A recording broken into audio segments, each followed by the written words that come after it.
Ruben Dias dari Manchester City terpilih sebagai bek terbaik di dunia. Pemain belakang Manchester City Ruben Dias dinobatkan sebagai bek terbaik di dunia oleh sejumlah rekan profesional. Ruben Dias yang berposisi sebagai bek tengah di timnas Portugal itu memainkan peran penting dalam kemenangan treble bersejarah Manchester City usai ikut meraih kemenangan bersejarah 1-0 atas Inter Milan di Istanbul untuk mengamankan trofi Liga Champions pertama bagi Manchester City. Posisinya sebagai pemain bertahan seperti halnya John Terry dan Nemanja Vidic, Ruben Dias paling menonjol di lini belakang City dan menunjukkan kualitas kepemimpinan yang mengesankan sepanjang 43 penampilannya di semua kompetisi. Mantan pemain Benfica ini dipuji oleh banyak mantan bek atas penampilannya yang konsisten dan dia juga memiliki banyak pengagum dalam setiap penampilannya. Setiap tahun, 252 pemain bermain di Liga Eropa mengambil bagian dalam jejak pendapat di beberapa kategori. Beberapa berhubungan dengan liga dan sepak bola lainnya secara umum dan memilih satu bek terbaik di dunia saat ini. Dan menurut Kicker, Ruben Dias adalah pemenangnya. 31,2% memilih lainnya atau memutuskan untuk tidak berpartisipasi sama sekali. Tetapi pemain yang ikut membawa pemenang Liga Premier 3 kali itu memperoleh 24,2% suara. Sementara itu, bek Real Madrid David Alaba yang pernah merumput bersama Bayern Munchen itu berada di urutan kedua dengan 9,9%, tepat di depan rekan setimnya Antonio Rudiger 7,9% dan Virgil van Dijk 6%.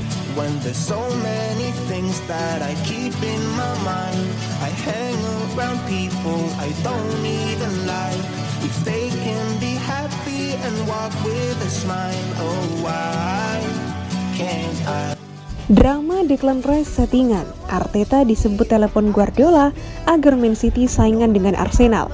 Pakar sepak bola Eno Aluko menyebut drama transfer kapten West Ham United Declan Rice adalah settingan semata. Menurutnya, Arsenal memang berharap ada saingan dalam memperebutkan Declan Rice. Bahkan, Eni Aluko mengklaim Mikel Arteta sendiri yang menelepon Pep Guardiola soal situasi transfer Declan Rice. Dikutip dari Talksport, Eni Aluko yang pernah menjadi direktur olahraga mengaku tahu taktik pelatih klub dalam transfer. Saya dulu biasanya menelepon klub besar dan bilang, bisakah Anda ikut mengajukan penawaran? Dan itu pada dasarnya akan memaksa pemilik klub saya untuk mengajukan tawaran yang lebih tinggi.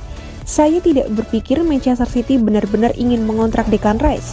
Saya pikir yang terjadi adalah Arteta menelepon Pep dan berkata, jadi begini, Arsenal akan melakukan pendekatan dengan penawaran tambahan. Jika Anda mengajukan tawaran yang lebih tinggi, maka bisa mendorong pemilik klub saya. Soal alasan mengapa harus terjadi drama persaingan itu, Eni Aluko menyebut fungsinya adalah agar kesepakatan cepat selesai. Manchester City resmi mengundurkan diri dari pengejaran kapten West Ham United Declan Rice.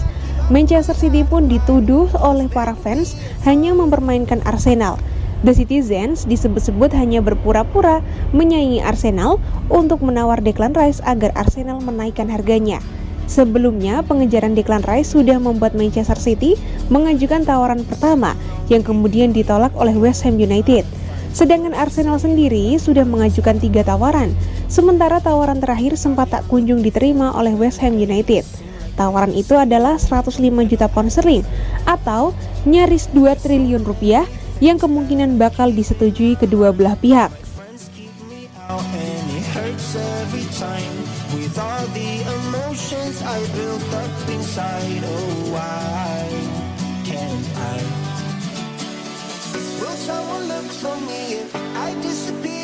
Laporta, Gundogan pilih pindah ke klub bergengsi daripada uang Man City.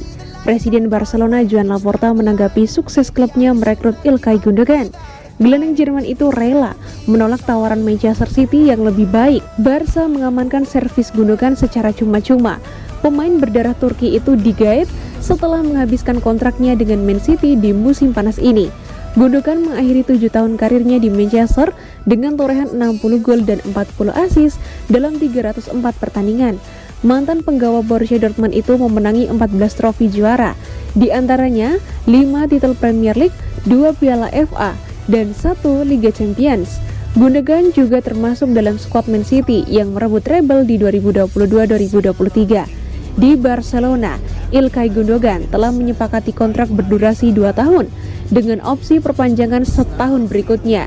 Gundogan diklaim akan menerima gaji bersih sebesar 9 juta euro setahun atau 147,3 miliar rupiah atau 187.500 euro sepekan atau 3,07 miliar rupiah.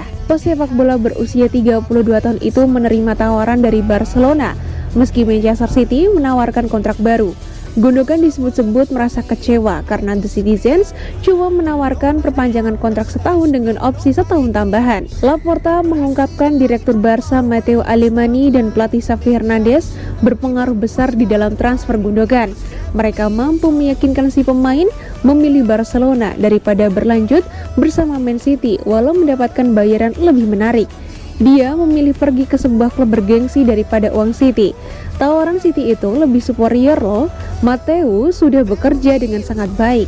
Xavi melakukan pekerjaan yang bagus untuk meyakinkan dia. Gundogan bilang kepada kami bahwa dia selalu bermimpi bisa bermain untuk sebuah tim besar. Seorang juara Eropa dan seorang pemain dengan pengalaman yang sudah terbukti akan datang.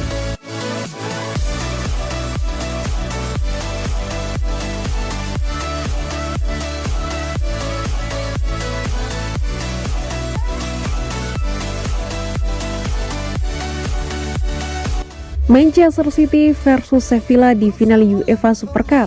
UEFA terapkan aturan baru. Laga paling ditunggu, Manchester City akan menghadapi Sevilla di final UEFA Super Cup.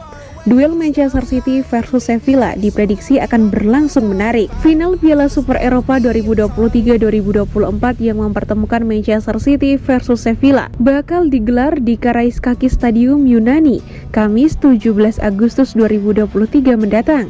Manchester City sebagai juara Liga Champions akan berhadapan dengan jawara Liga Eropa, Sevilla. Menariknya, laga final Piala Super Eropa edisi kali ini akan memiliki aturan anyar. UEFA secara resmi bakal menerapkan aturan baru ketika laga final Piala Super Eropa berakhir imbang pada waktu normal, maka langsung dilanjutkan adu penalti. Artinya tidak akan ada lagi babak perpanjangan waktu alias extra time ketika skor kedua tim sama-sama imbang pada waktu normal 90 menit. Dilansir Football Espana, tidak akan ada perpanjangan waktu pada laga final Piala Super Eropa musim depan. Jika kedudukan skor masih imbang pada waktu normal, maka wasit akan memutuskan laga dilanjutkan ke adu tos-tosan untuk menentukan pemenangnya. Aturan anyar tersebut jelas akan membuat kedua tim yang bermain akan bekerja lebih keras untuk segera menyelesaikan laga 90 menit dengan kemenangan.